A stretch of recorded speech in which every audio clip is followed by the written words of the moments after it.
Hey everyone, today on this episode we're going to go over how to install Hak5 C2 on your virtual private cloud. So in this scenario, we have a Ubuntu 18.04 machine being hosted through Google Cloud Platform. You can also use Amazon Web Services, Azure, Google Cloud if you want, or you can boot it up on your local machine. So now that we have our virtual machine allocated, we need to start off by following our guide and actually updating our machine to make sure it's properly updated. So we're going to type sudo apt-y update and sudo apt-y upgrade and sudo apt clean. So what this is doing is it's going to update, upgrade, and then clean the repository if we need. And the whole part of the double ampersands is that if the previous one's successful, move on. If not, it'll fail right there. And then -y is just saying yes to everything. All right, so now that we're updated, yours might take a couple minutes, so just pause the video and wait. But once that's done, we can follow up with installing the required packages for this scenario. In our case, we're going to need two, which is going to be Unzip and UFW. UFW should be installed prior if you just use a normal machine. If you've updated yours and you removed it for whatever reason, you might need to add it here. What we're going to do is we're going to type sudo apt-y install unzip and UFW. In my case, UFW is already going to be installed, so it'll only install unzip. Awesome. And now that that's done, we need to open up a few ports. So in my guide, I say to open 20, 2022, 80, 80, 80, and 443. So obviously, you don't need every single one of those ports open. You need to figure out what your unique case is and then decide which ports you want open. So, 22 is for SSH. 2022 is just a different version of SSH if you wanted to go over that port. 80 is for HTTP. 8080 is just another one for port 80. And 443 is for HTTPS. Now, if you're going to run SSL on your server through like Let's Encrypt, you need both 80 and 443. So 443 is going to allow you to actually do the HTTPS. 80, however, is how Let's Encrypt, the little certbot, actually verifies that you own that domain, and then it's actually set up to point to your IP. So just make sure that if you do use HTTPS, you have port 80 open, because every time it renews, I think it's every 2 to 3 weeks, it's going to actually have to check out through port 80. So you can either set up a script that will open and close port 80 as needed, or you can leave it open, and then anything that comes through that port will be rerouted to HTTPS in the future. So in our case, we're going to do everything for this example. We're going to just enable everything. So we're going to type sudo UFW allow 22, 20, 22, 80, 80, 80, and 443. And it looks like it's just going a little slow. Awesome. And so a big part of the /TCP is if you put in multiple ports, you have to declare at the very end what each of them are. So they can either be UDP or TCP.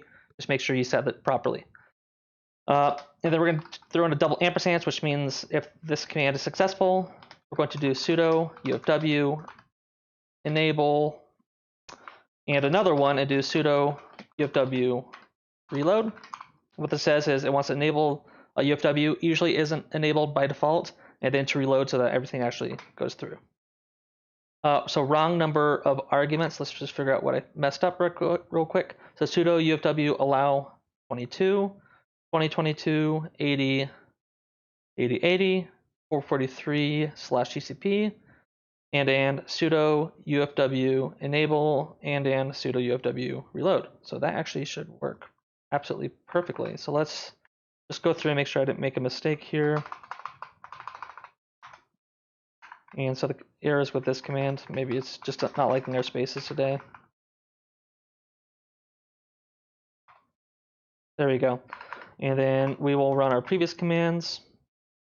Sorry, I think it just has to do with the new update or something because that normally works.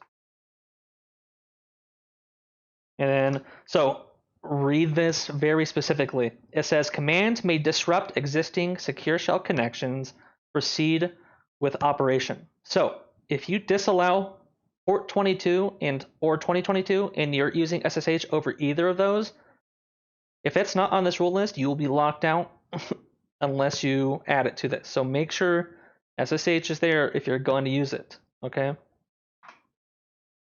Awesome. So active and enabled, just like we want it. So we're going to go ahead and move on to step 4, which is going to be to download and unzip the community zip files. And so since this is a big one, we'll go ahead and actually I'll just walk through with it, you guys. So sudo wget https c2.hak5.org/download/community. And then we're going to send it over to /temp community. And then we're going to unzip it into the temp directory. Beautiful. So it's all there. So the next thing we need to do is we need to go ahead and move the C2 community files to the user bin. And then we're going to create the database directory. So what we're going to do is we're going to type sudo move/temp. Remember to use tab. C2 community. In my case, since I'm 64-bit, we're going to use Linux 64. And then we're going to send that over to user local bin. And once that's over there, we're going to make a directory called var Hak5 C2. Just like that, and double checking my command. Looks good. Awesome. So then that's done. All right, and then the next part we're going to do is we're going to create a brand new systemd service, and that's going to be what runs our Hak5 script. So if you followed other guides, they might not go over exactly how to keep the service running after you log out or close the terminal. That's the old way to do it, is to put it in as like a background process. It's really good to actually have it run as a systemd service because if it crashes, it can auto reboot it. You can capture logs, figure out what's going wrong if there's any crashing or if your settings are invalid, right? So what we're going to do is we're going to start off by making our new service by typing sudo vim etc systemd, right? Then to system, and then we're going to create it and call it hak5.service. So you can call it whatever you want. Just make sure that whatever you name it and the templates provided in my guide, you replace the after equals with the name of your service, okay? All right, so now we have that created. We're going to go over here to my guide and go over them. So template A is set up for HTTPS, right, which is 443. We have template B for just plain HTTP, which is just port 80, or you can set it to 8080. And then we have template C, HTTP, port 80, and those are the 3 templates. In my case, I want to actually encrypt everything, so we're going to use HTTPS, which will be template A. So we're going to go ahead and we're going to copy and paste this.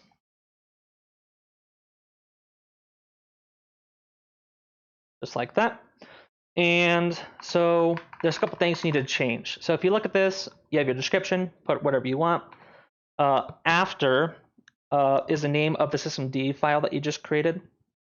Type idle execution start is going to be to where you actually stored the community files, right? So in our case, we put it in user local bin. If you put it somewhere else, make sure your path is correct. And then we have a couple arguments, /hostname, /https, and /db. So /hostname is going to be the hostname we're going to use. In our case, we actually have a subdomain. So we're going to type t2.void-byte.com. HTTPS is to enable HTTPS, and then -db is where to actually set where our database is. So when this normally runs, it automatically creates a database called c2.db. But if you just have all these files stored in root, right, the database file will be stored there as well, but for some reason it doesn't like to be able to access it from the actual root directory. So if you can, set it to somewhere else, right? So in our case, we're going to store it in var Hak5 C2 c2.db, and that'll help resolve some of those issues. So now that that's done, we press escape, right quit it, and now we have that systemd service written out. Now that we have that, we need to actually reload the systemd daemon, then enable a service, and then start it.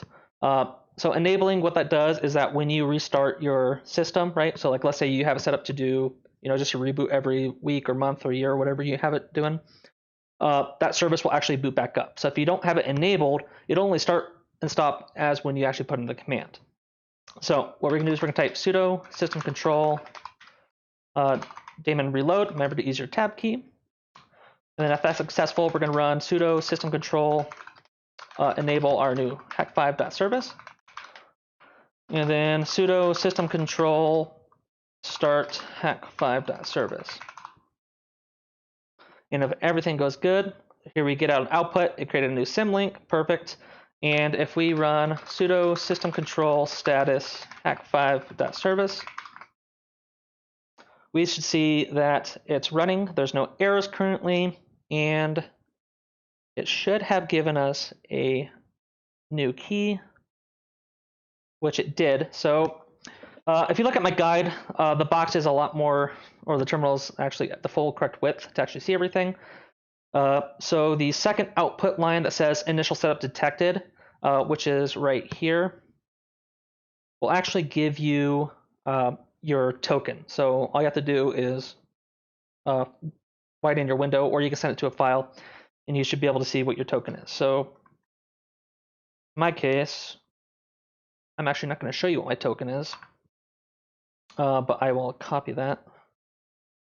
Actually, I can't see that right now. So what I'll do is I will run this command again. So if you run into this issue, here's a good way to go around it. And then we're actually going to send that to a file called, I don't know, gimme.txt.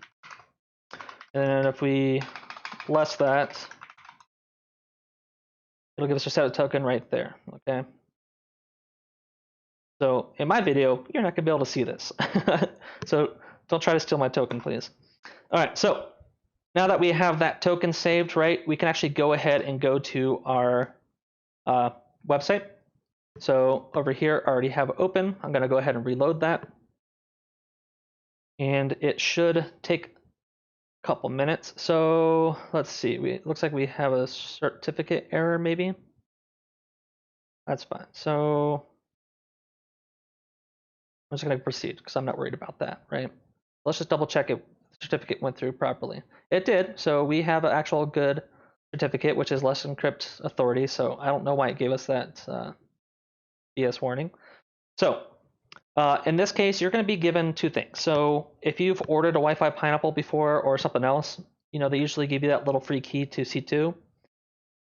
So that license key is what you're going to put on the right-hand side. And then on the left-hand side is going to be your token, right? Which is what we just generated. And then you're going to make a new username. Just put in any password you want. Make sure you read the terms of service if you haven't. Make sure you always know what you're accepting, right? And then we'll put in the license key. So give me a couple seconds and I'll grab that license key. All right, so I'll put my license key in. I'm gonna go ahead and click save. And I don't want these saving it. So type in the new username that you just used to create, put in your new password, and you should be right here at your brand new dashboard, right? So if you guys are watching this video because you just bought the new Wi-Fi Pineapple Mark 7, there is supposed to be a brand new update coming out. I think it's 2.3, and that will give you support to actually use your Mark 7 with C2. If you've never seen this before, so devices just tells you the amount of current devices you have connected or that are connected with the C2. And then clients, which is, so if you have a device that has clients attached to it, they'll show up right here. And then if you click on this little icon with all your little devices up here, you can actually enroll a brand new device. And you can select a name. So like if we're going to add a new Wi-Fi Pineapple, that's what we'll type. And then we'll say number 2. And then it'll give you a whole list ranging from the Wi-Fi Pineapple all the way down to the key crock. In our case, it'll be Wi-Fi Pineapple Nano and Tetra. Mark 7 will obviously show up as something different once it's released. Click Add Device. It'll pop up right here, right? It's not connected yet, obviously. So you're going to click on your new device, and then you're going to go ahead over to trying to remember where they put it. Setup, I believe, right? And then it'll give you setup data. And then you're going to go ahead and click download. And then this little device config file that it gave you is what you're going to put in the correct directory, depending on which device it is, so that once your device boots up, it'll automatically connect to this. And then that's it. So thank you guys for watching. Please like and subscribe, and I'll see you in another episode.